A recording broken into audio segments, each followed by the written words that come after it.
Hello guys, welcome to the video. Today I want to tell you my story. I want you to understand where I'm coming from and why I use MPC and Ableton, when, how, and what I think are the advantages and disadvantages of each. So my story started 10 years ago. I didn't know anything about music production, sampling, sequencing, nothing. I was just very attracted to the idea of producing my own musical pieces, creating something on my own, putting all the instruments together. I just wanted that feel. So I remember I started messing with the Reason. I don't remember what version, but it was one of the Reasons. It was hard to find good information on the internet. 10, 12 years ago, times weren't like this, where it's full of tutorials and people sharing their stories and knowledge. Things weren't that easy. There was good stuff, but you had to read a lot, you have to dig a lot, and overall I wasn't really convinced or confident that I was gonna make it, that I was gonna learn how to put something together and combine the instruments, the layers, whatever, but I was happy and I was enjoying myself. Later on, I discovered there were standalone machines that could produce music. I couldn't believe there could be something like a little box with all the effects, all the options.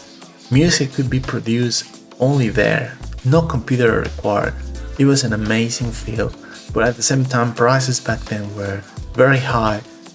Me, person that's not in the US, import taxes, the delivery risk, all that stuff had to be taken in consideration. Basically, I knew I couldn't get an MPC, but I could get a MIDI controller that resembled an MPC. So I got an MPV32. That was my very first MIDI controller. And by the way, I can tell you it's a fact. That MPV32 that unfortunately I had to sell like 2 or 3 years ago had the best pads I ever touched. The best sensitivity, feel, that MPV32 for real, with the little fix that you can buy in MPC stuff, I think. So years passed, I spent my time trying to learn Ableton, Reason, and always using MIDI controllers, mainly the MPV32, right? That's basically the 70% of my experience previous to purchasing my first real MPC standalone, which was the MPC Live in 2017. I also have to mention that I started working on learning the Ableton Push 2. I had it for like 7 or 8 months and I got very into the 16/4 pad layout, as you can see. That was my preferred instrument for keys, everything that required like huge harmony content. But I was still wanting the standalone feel. I was intrigued by the idea of not having the monitor, the display, the mouse, all those elements involved with my music creation process. So yes, the day came. I was expecting this MPC Live like crazy. The dice were to delivery. Couldn't think of anything else. I was rolling in my bed. Very exciting times. I was still hyped. And it was an amazing time. It was a Saturday morning. I just received the package. I was admiring, just looking at it, for minutes. I didn't even turn it on, just looking at it from different angles, the buttons, the knob, everything perfect, perfectly placed, ergonomic.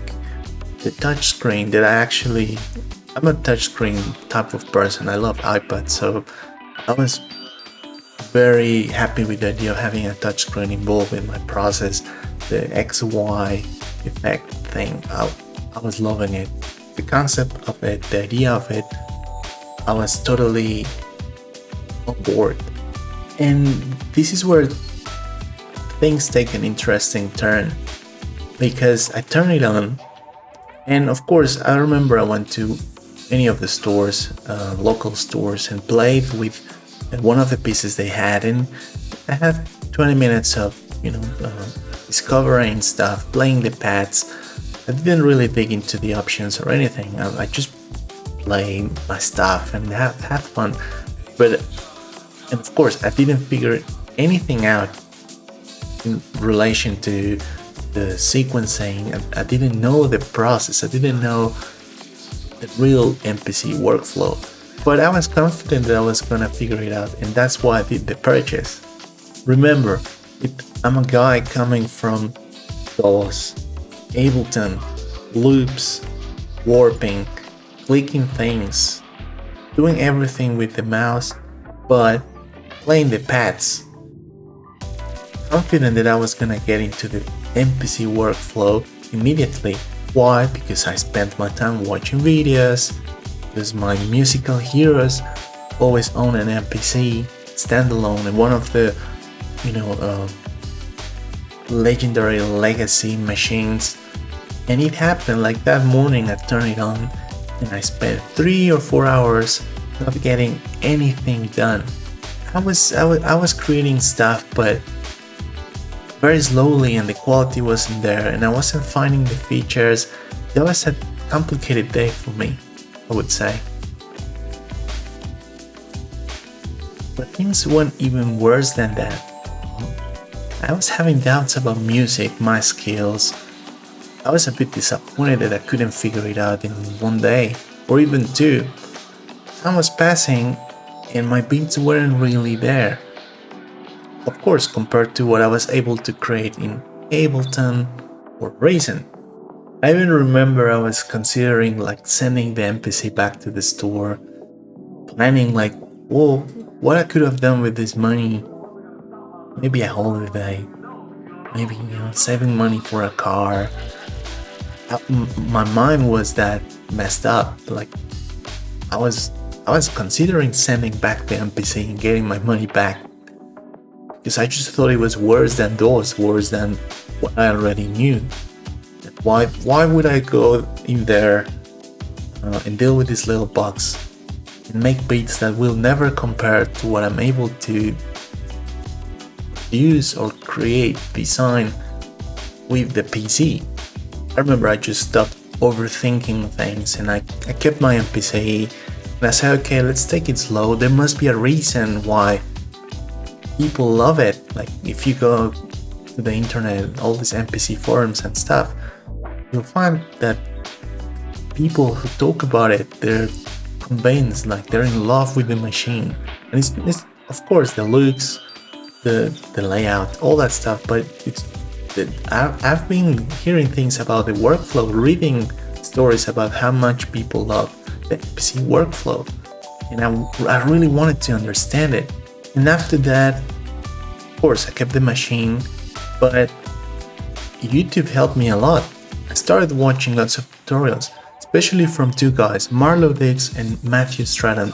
I'm gonna leave their channel links down below on the description, because I really want to thank those guys. It really saved me. If I didn't really have those tutorials at my disposal, I would have given up. I don't really like reading the manuals and figuring out one-line explanations or definitions for buttons, for functions. I wanted to see people using it, and those 2 guys, I really want to thank them. It was amazing. It was maybe after 3 to 6 months that I started understanding that my hype and my passion for the machine came back. Those feels I had, dreams, just previous to receiving my package, it all came back. I just wanted to begin, work on it, explore it. But I guess what I'm trying to tell you is that the learning curve for a person that never worked on a standalone machine, specifically the MPC, it's hard, it's steep. It won't be easy, because the way you think about music, it's a bit different. The actions you take to create your beats are different. And there are shortcuts, so many shortcuts that you have to learn, or else it's gonna take forever for you to create a beat on the MPC. After 3 or 4 years of being using them, both Ableton and MPC, in different ways, I think I found perfect balance.